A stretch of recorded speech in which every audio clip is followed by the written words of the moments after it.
The 1998 running of the Winston. Jeff Gordon has a massive lead with only a lap and a half to go. He takes the white flag and starts slowing out of nowhere. Gordon runs out of gas and loses the Winston in heartbreaking fashion.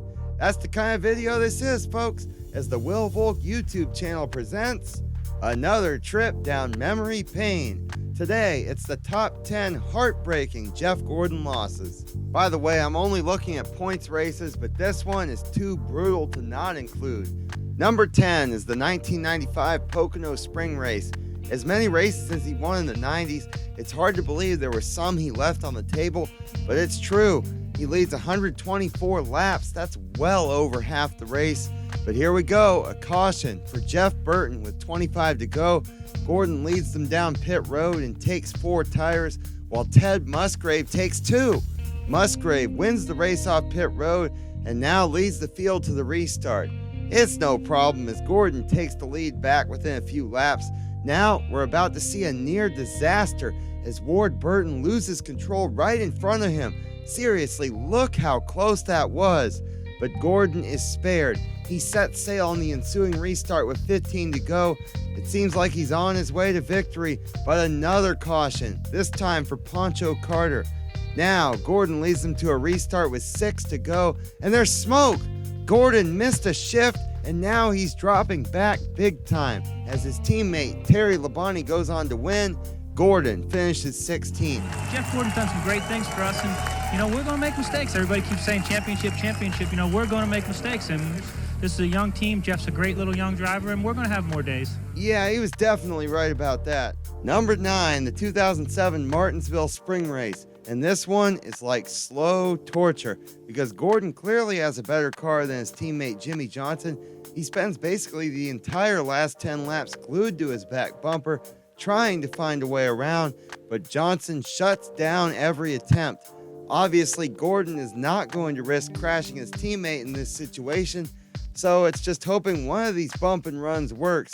By the way, the fact that it's Jimmy Johnson and not anyone else has to make this extra painful because recently, Johnson's had quite a few more wins. Anyway, it's setting up for a dramatic finish on the last lap. He's gonna move him. He's gonna move him. Here comes Gordon. He's got the inside. They touch once, twice. Drag race. Jimmy Johnson. I'm not going to wreck a guy to win a race.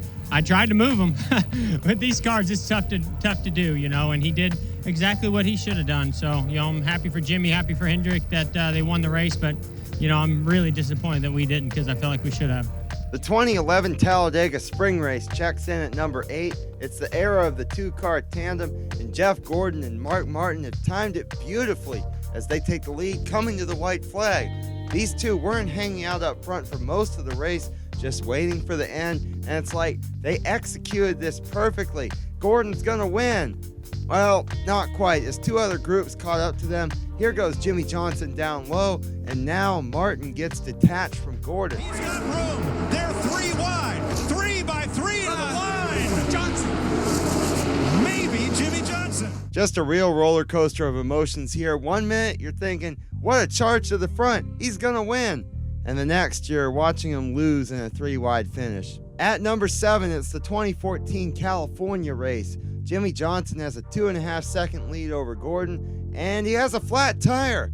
NASCAR doesn't call a debris caution here, and now Gordon takes over the lead with just 7 laps to go.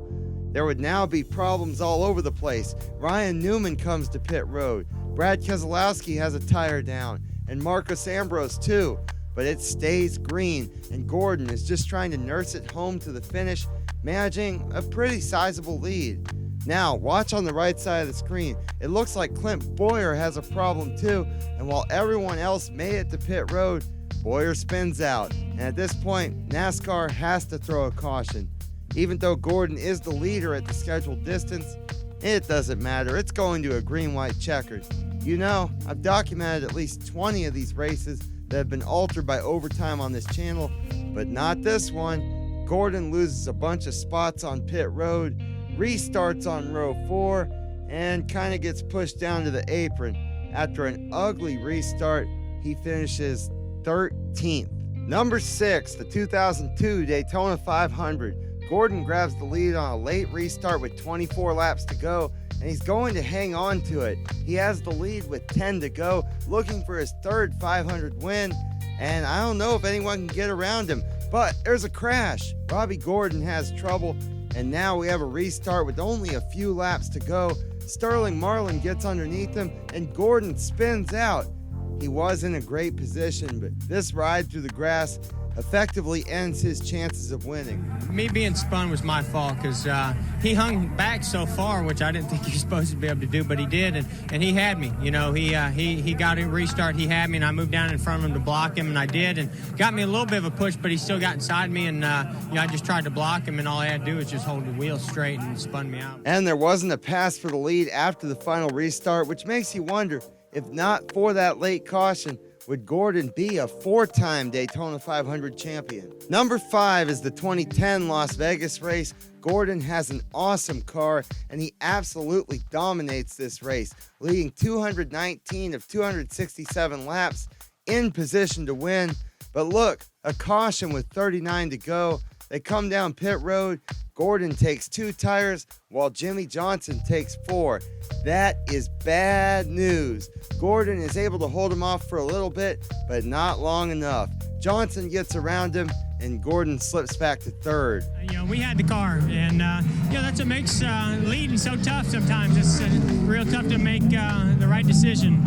And that 48 bunch is so strong, you don't want to give them 4 tires and only be 1 or 2 positions behind you. This is extra painful because of when it happened. Wins were hard to come by. Between 2008 and 2010, Jeff Gordon won only 1 race.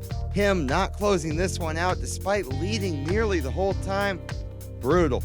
Number 4, and speaking of losses in 2010 hurting, let's look at the 2010 Goodies Fast Pain Relief 500 at Martinsville, which provided the complete opposite of pain relief for Jeff Gordon fans.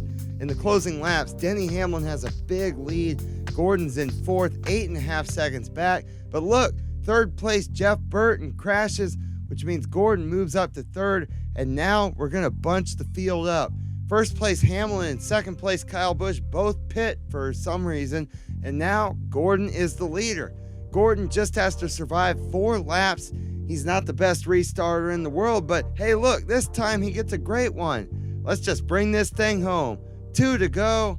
It's all over. Turn 3, turn 4. He can see the white flag, and oh no, Kyle Busch is in trouble. Even though Gordon is the leader at the scheduled distance, doesn't matter. We're going to a green-white checkered, and things are about to get chaotic. Matt Kenseth moves Gordon up the racetrack. Now we're side by side for the lead down the back. Gordon trying to do everything he can. Doesn't matter. Kenseth overdrives the corner, and that's it. He was a couple seconds away from winning this race.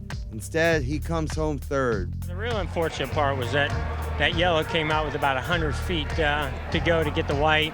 We had the thing wrapped up. It's hard to believe he didn't find victory lane once in 2010. He could have won like 8 times that year. I made a whole video about it, actually, if you want to experience more heartbreak from that year. For number 3, we're going back to 2007 at Watkins Glen. Here's another great race from Gordon. He leads 51 laps. That's more than half the race. And here he is leading with 2 to go, and he spins out. Talk about brutal. He just wheel hops it into turn 1. Ironically, race winner Tony Stewart did the same thing earlier in the race. But considering when this happened to Gordon, that's a devastating way to lose. Just driving hard, just overdrove it into 1. Pretty much same thing that happened to Tony earlier, we're just right on the edge there. And the braking zone getting into 1, and just stupid, I knew I had to push. Tony was really good, and I wanted that win really bad. And I know points don't mean anything, so I pushed, and I pushed too far. Number 2, it's the 2012 Martinsville Spring Race. Gordon leads 329 laps in this race, and he's trying to get that lead back from Jimmy Johnson in the closing laps. An interesting wrinkle here. Hendrick Motorsports is looking for its 200th Cup win as an organization, and now we have the team's 2 all-time winningest drivers setting up for a duel. This looks like 2007 all over again, except this time, Gordon is actually having success. He gets inside Johnson and noses ahead. He's about to clear him, but wait, there's a caution for David Rudiman stopped on track.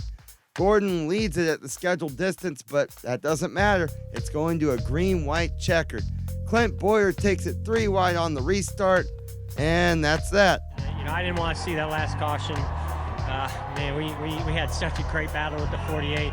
And he's so tough here, and to be able to even get up beside of him, and I had to rough him up a little bit, but, I felt like I had the position to get the lead. And now for the most heartbreaking Jeff Gordon loss, it's the 2014 Texas Ball Race. It's the first year with the elimination chase format. Gordon looking to win his way into the championship 4.